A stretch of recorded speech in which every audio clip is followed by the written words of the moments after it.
नमस्कार, अस्सलाम वालेकुम, सत श्री अकाल, जय झूलेलाल। मैं हूं जी प्रेम मटलानी और आप देख रहे हैं हालात हाज़रा का प्रोग्राम। हकीकत ये है, इब्तदा में आपसे दरख्वास्त है चैनल ज़रूर सब्सक्राइब करें।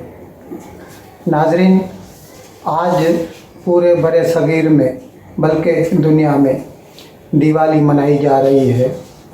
आप सबको हमारे चैनल की तरफ से दिवाली की बहुत बहुत मुबारक। लेकिन हिंदुस्तान की तो कल ही दिवाली हो गई। ये अलग बात है कि यहाँ पर कम से कम एक हफ़्ता तो इसकी तकरीबात होती रहती हैं और वो 2 दिन कबल से, यानी वो जो धनतेरस का एक त्यौहार होता है दिवाली से 2 दिन पहले, उसी दिन से शुरू हो जाती हैं। लेकिन हिंदुस्तान की हम सही तौर पर कह सकते हैं कि कल से दिवाली हो गई। एक तो कल हिंदुस्तान ने अग्नि प्राइम एक बैलिस्टिक मिसाइल है, और ये जो बैलिस्टिक मिसाइल है इसकी जो रेंज है 1000 से 2000 किलोमीटर दूर तक ये जा सकता है। इसका जो है टेस्ट किया, जो वो एक मोबाइल लॉन्चर से किया, यानी एक ट्रक वगैरह पे रखा होगा। इससे क्या है उसकी जो है ना रेंज बढ़ जाती है, जहाँ चाहिए उसे ले जा सकते हैं। एक जगह फिक्स होगा तो फिर वहीं से वो उसकी दूरी गिनी जाएगी। तो ये सुबह के तकरीबन 9:45 बजे इसको उड़ीसा के साहिल से छोड़ा गया और मेरे ख्याल में खलीज बंगाल में जाके गिरा होगा और बिल्कुल कामयाब तजुर्बा रहा। अब उससे जो भी डेटा आएगा वो उसको प्रोसेस करेंगे और आइंदा के लिए उसमें क्या सुधार लाया जा सकता है वो उस पर अमल किया जाएगा। अच्छा, ये जो मिसाइल है ना, ये न्यूक्लियर कैपेबल है, यानी एटमी हथियार भी साथ में ले जा सकता है। अच्छा, दूसरी बात जो कल सबसे बड़ी खुशी की बात हुई कि हिंदुस्तान ने जो पहला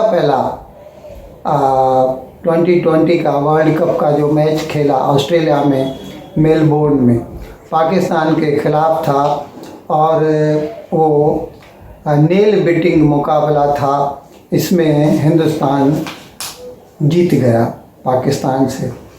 सुनने में ऐसा आया है कि पाकिस्तान में लोग नाराज़ हुए हैं, लेकिन हकीकत में ऐसा होना नहीं चाहिए, क्योंकि पाकिस्तानियों ने बहुत अच्छा खेला, बहुत अच्छा स्कोर दिया और हिंदुस्तानियों को लास्ट मोमेंट तक लम्हे फ़िक्रिया में बनाए रखा।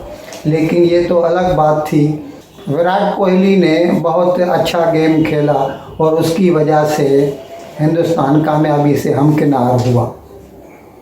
इसके साथ साथ कल ही वो हमने कल के प्रोग्राम में आपको बताया तो था, थोड़ी देर के लिए उसको फिर से दोहरा देते हैं।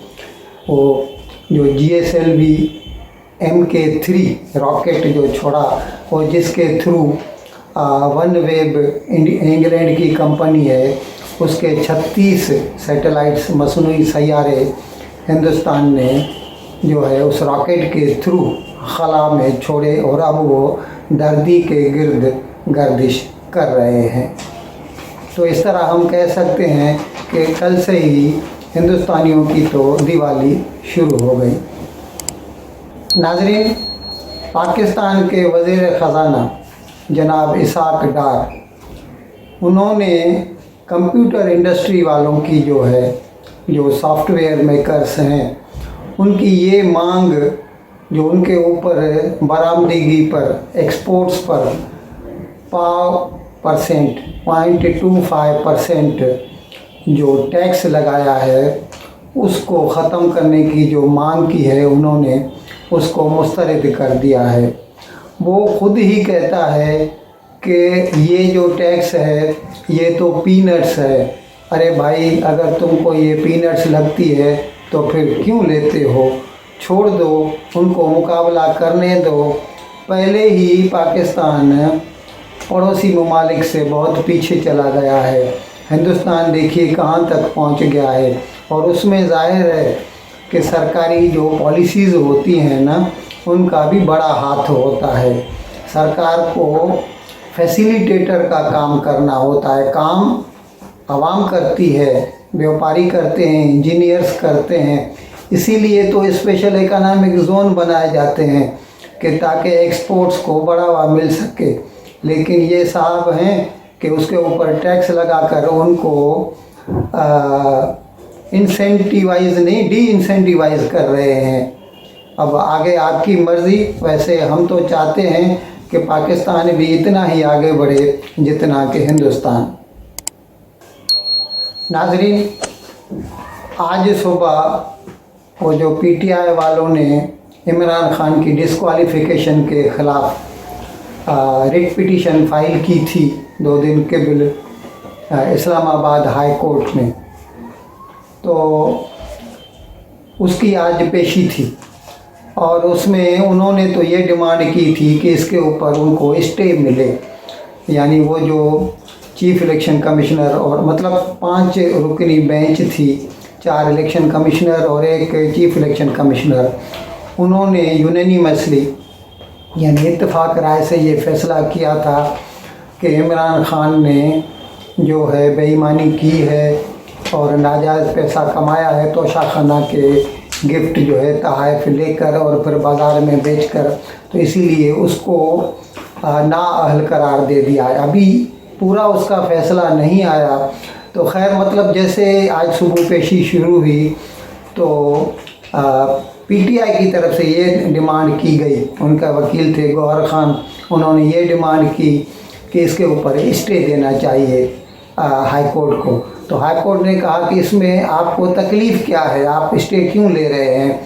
अभी तक पूरा फ़ैसला भी मंजर आम पर नहीं आया। अभी तक उसके सिर्फ 2 पेजेस ही जजों ने रिलीज़ की, मतलब ईसीपी ने रिलीज़ किए हैं। जैसे ही वो फ़ैसला आ जाए, और इसके लिए उन्होंने कहा कि आप ये हफ्ता रुक जाइए, अगर इसके बीच में उसका फ़ैसला नहीं आता तो हम शायद फिर उसको स्टे दे सकते हैं। वो उसको अगर जब तक फ़ैसला आ गया तो फिर उस फैसले की रोशनी में इस्लामाबाद हाई कोर्ट ये फ़ैसला करेगी कि आगे क्या इक़दाम उठाना चाहिए, मंजूरी देना चाहिए, स्टे लगाना चाहिए या नहीं लगाना चाहिए। अच्छा, अभी ये जो है नून लीग है, वो कहते हैं कि हमें नहीं लगता कि अभी ये जो इमरान खान हमें धमकियां देता आ रहा है 2-3 महीनों से, 25 मई से हम कह सकते हैं, जब वो आज़ादी मार्च, हकीकी आज़ादी मार्च या लॉन्ग मार्च इसने किया था और इस्लामाबाद में अफरा तफरी मचाई थी, तब से वो कह रहा है कि हमारा दूसरा आज़ादी मार्च होगा, दूसरा। तो हमें नून लीग का कहना यह है कि हमें नहीं लगता कि अभी ये दूसरा मार्च कर सकेगा, और करेगा भी तो उसमें दम नहीं है। यानी उनके कहने का मतलब है कि इन तिलों में अभी तेल नहीं बचा।